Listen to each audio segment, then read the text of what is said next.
ಕಾಂಗ್ರೆಸ್ ಬತ್ತಳಿಕೆಯಲ್ಲಿದ್ದು ಮತಗಳ್ಳತನದ ಆರೋಪ ಸತತವಾಗಿ ರಾಹುಲ್ ಗಾಂಧಿಯವರ ನೇತೃತ್ವದಲ್ಲಿ ಹೋರಾಟಗಳಾಯಿತು, ಪ್ರತಿಭಟನೆಗಳಾಯಿತು, ಸಾಲು ಸಾಲು ಆರೋಪಗಳು ಕೂಡ ಕೇಳೋದಕ್ಕೆ ಸಿಕ್ಕಿತ್ತು.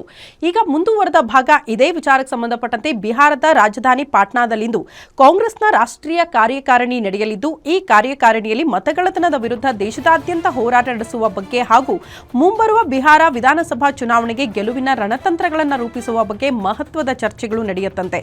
ಮತಗಳ್ಳತನದ ವಿರುದ್ಧ ಕಾಂಗ್ರೆಸ್ ಪಕ್ಷ ಬಿಹಾರದಲ್ಲಿ ಯಾತ್ರೆ ನಡೆಸಿದ್ದು, ಇಂದು ರಾಷ್ಟ್ರೀಯ ಕಾರ್ಯಕಾರಿಣಿ ನಡೀತಾ ಇದೆ. ಇಂದಿನ ಕಾಂಗ್ರೆಸ್ ಕಾರ್ಯಕಾರಿಣಿಯಲ್ಲಿ ಹಲವು ಮಹತ್ವದ ನಿರ್ಣಯಗಳನ್ನು ಕೈಗೊಳ್ಳಲಿದ್ದು, ಮತಗಳ್ಳತನದ ವಿರುದ್ಧ ದೇಶವ್ಯಾಪಿ ಹೋರಾಟ ನಡೆಸುವ ಬಗ್ಗೆ, ಹೋರಾಟಗಳ ಸ್ವರೂಪಗಳ ಬಗ್ಗೆಯೂ ಚರ್ಚೆಯಾಗುತ್ತೆ ಅಂತ ಹೇಳಲಾಗಿದೆ. ಇಂದಿನ ಈ ಕಾರ್ಯಕಾರಿಣಿಯಲ್ಲಿ ಎಐಸಿಸಿ ಅಧ್ಯಕ್ಷ ಮಲ್ಲಿಕಾರ್ಜುನ ಖರ್ಗೆ ನೇತೃತ್ವದಲ್ಲಿ ಈ ಸಭೆ ಆಗಲಿದ್ದು, ವಿರೋಧ ಪಕ್ಷದ ನಾಯಕ ರಾಹುಲ್ ಗಾಂಧಿ, ಕಾಂಗ್ರೆಸ್ ಸಂಸದೆ ಪ್ರಿಯಾಂಕಾ ಗಾಂಧಿ ಸೇರಿದಂತೆ ಕಾಂಗ್ರೆಸ್ನ ಆಡಳಿತ ಇರುವ ಎಲ್ಲಾ ರಾಜ್ಯಗಳ ಮುಖ್ಯಮಂತ್ರಿಗಳು, ಎಲ್ಲ ರಾಜ್ಯದ ಪಕ್ಷದ ಅಧ್ಯಕ್ಷರು, ಪ್ರಮುಖರು, ಮುಖಂಡರು ಹಾಗೂ ಕಾರ್ಯಕಾರಿಣಿ ಸದಸ್ಯರು ಕೂಡ ಇದರಲ್ಲಿ ಭಾಗಿಯಾಗಲಿದ್ದಾರೆ.